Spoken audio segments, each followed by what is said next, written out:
Segmen ini kita akan bahas beberapa saham yang akan direkomendasikan oleh Pandemi Sekuritas yang akan disampaikan oleh Mas Islam Bimo Prakoso. Tadi sempat disinggung dari komoditas ini menjadi suatu hal yang perlu dicermati begitu. Ada ITMG yang tadi sempat kita singgung sedikit. Bagaimana nih? Di tengah pelemahan sekitar 0,21%, Anda masih bisa merekomendasikan level-level current price atau menunggu di level support saja nih, Mas Bimo?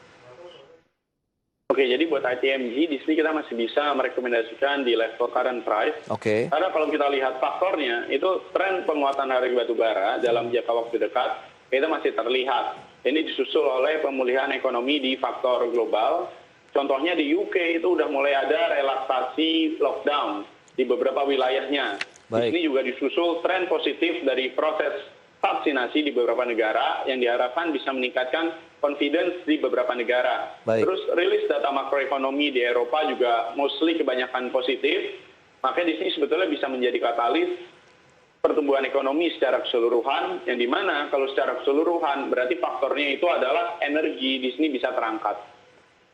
Nah, rekomendasi current price dengan peluang berapa lama ini potensial upside yang bisa dicapai untuk bisa memberikan cuan bagi investor maupun traders?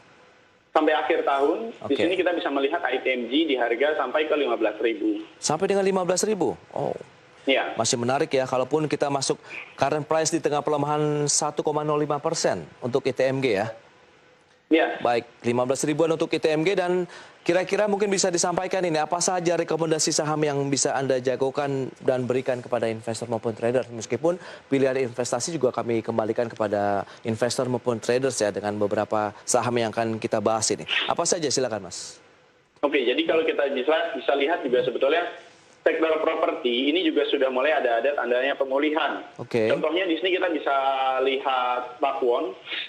Baik. Jadi Pakuwon di first quarter 2021 itu marketing salesnya sudah mencapai 30% dari dia punya target, yaitu di 1,4 triliun. Baik. Di sini berarti ada sisi positifnya dari Pakuwon, karena kalau kita lihat dari komposisinya, ini yang sektor perumahan itu mulai terlihat porsinya, yaitu dari Pakuwon City sama yang di Grand Pakuwon itu juga udah mulai ngedrive mereka punya marketing sales. Kedua, dari Pakuwon juga di sini kita lihat adanya pemerintah itu relaksasinya nggak seketat yang PPKM pertama, seperti di bulan Januari, Februari.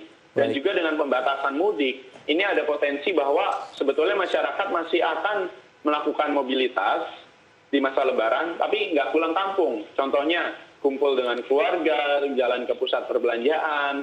Jadi di sini bisa menjadikan katalis positif untuk Pakuwon, yaitu tren pemulihan confidence di tengah masyarakat. Makanya juga Pakuwon kita masih buy dengan target kita di 600. 600 sampai dengan akhir tahun ya Mas? Yes, betul. Sampai dengan akhir tahun. Mau masuk current price atau tidak? Karena sedang turun cukup dalam nih, 2,41% di level 486. Ya, kalau kita lihat di levelnya sekarang sebetulnya secara fundamental itu masih tidak apa-apa. Karena apa? Karena kalau kita lihat secara bisnisnya, Pakuwon itu lagi nambah portofolio. Kemarin Pakuwon kan lagi pandemi yang biasanya orang itu menghemat dana. Pakuwon malah beli 2 mall dan 1 hotel. Ada di Yogyakarta dan Solo. Nah, dengan adanya komposisi hotel yang baru, ini bisa meningkatkan kontribusi pendapatannya ke Pakuwon at least 15%. Ini bisa meningkat pendapatannya di tahun ini karena ada mall baru. Ditambah Pakuwon juga sebetulnya hanya membutuhkan biaya 100 miliar untuk renovasi mall baru ini, di mana sebetulnya kalau kita melihat porsi kas Pakuwon, apalagi hutangnya Pakuwon, itu gearing ratio-nya ada di porsi net cash. Itu nggak masalah kita lihat fundamental Pakuwon. Baik, baik. Itu dia. Berarti secara fundamental masih mendukung untuk penguatan menuju level 600 yang dimana ini ada level tertinggi di sepanjang tahun 2021 ini yang sempat disentuh ya untuk pergerakan dari Pakuwon Jati. Oke, selanjutnya apa saja? Selanjutnya juga kita bisa lihat properti secara keseluruhan. Berarti kalau kita bicara properti secara keseluruhan, dampaknya adalah ke emiten semen, yaitu salah satunya SMGR. Karena semen itu kan mostly 75%-nya dijual yaitu dalam bentuk semen bag, semen kantong. Semen kantong ini kan biasa dalam bentuk properti. Dan kalau kita lihat tren nasional, ini semen kantong ini masih meningkat penjualannya. Baik secara bulanan atau secara quarterly, bahkan tahunan, itu juga di bulan Maret ada peningkatan semen kantong. ini juga peningkatannya terjadi baik di dalam Pulau Jawa atau di luar Pulau Jawa. Baik. Ditambah musim hujan di sini juga udah mulai reda, karena musim hujan itu berdampak signifikan untuk mengganggu proses produksi di industri semen.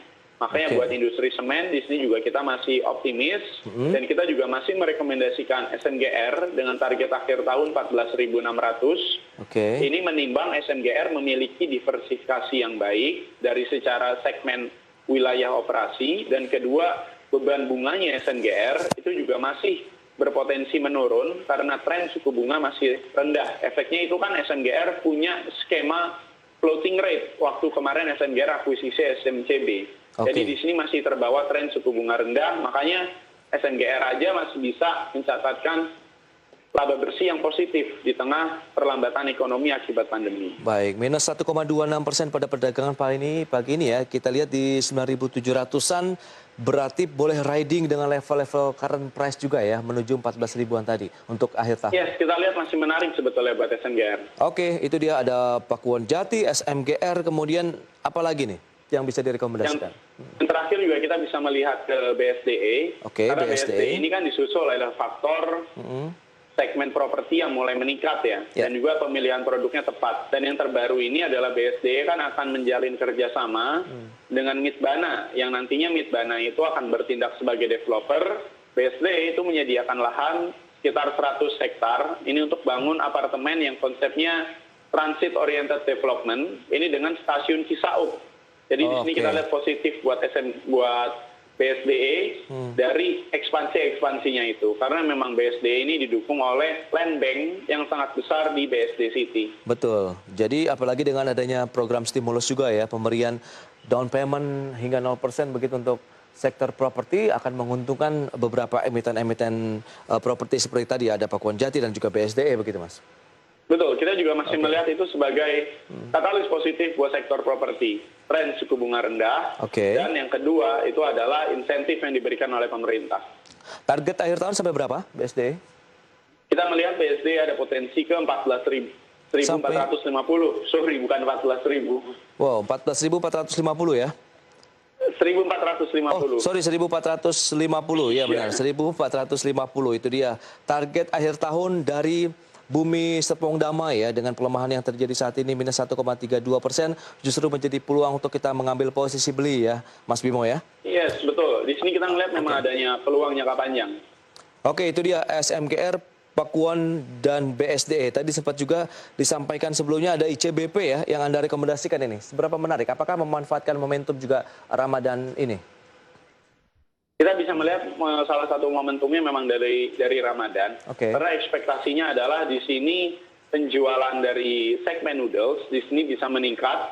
Jadi di sini bisa mengkompensasi peningkatan dari harga bahan baku. Yang peningkatan bahan baku ini datang dari tren rupiah yang itu juga akan terdepresiasi dalam waktu dekat karena asing masih melakukan net sell. Jadi setidaknya noodle, yaitu consumer goods dengan margin yang paling besar, ini masih punya reserve margin yang masih cukup memadai untuk menahan tekanan ini. Jadi peluang secara fundamental pun dan didukung dengan momentum Ramadan bisa mengangkat lagi kinerja ICBP. Lantas sampai dengan akhir tahun juga targetnya seberapa positif pergerakan ICBP? Betul. Jadi kalau buat ICBP, di sini karena kita melihat juga masih positif dari dia punya margin, sampai akhir tahun sebetulnya di sini kita masih bisa melihat ke 11.000 ya. Sampai 11.000 lagi ya? Iya, memang terlihat aneh ya, karena kan sahamnya lagi pada turun kebanyakan. Betul. Tapi sebetulnya kita kalau melihat untuk investment horizon yang jangka panjang, digabung dengan fundamental yang memang secara bisnis, itu legit. Makanya kita bisa melihat peluang sebetulnya. Baik, itu dia ada SMGR, kemudian Pakuwon Jati, ICBP, dan BSDE. Pilihan investasi kami kembalikan juga kepada pemirsa karena memang dari target price yang diberikan atau disampaikan oleh Mas Bimo ini menjanjikan cuan yang luar biasa ya, baik untuk SMGR, Pakuwon, ICBP maupun BSDE. Baik Mas Bimo, sayang sekali waktu terbatas. Terima kasih banyak Mas atas waktu dan juga analisis serta rekomendasi yang Anda berikan untuk masyarakat investor maupun traders ya dalam menyikapi perdagangan hari ini. Selamat melanjutkan aktivitas Anda kembali dan stay healthy, Mas Bimo. Siap, terima kasih Mas Pras, stay healthy.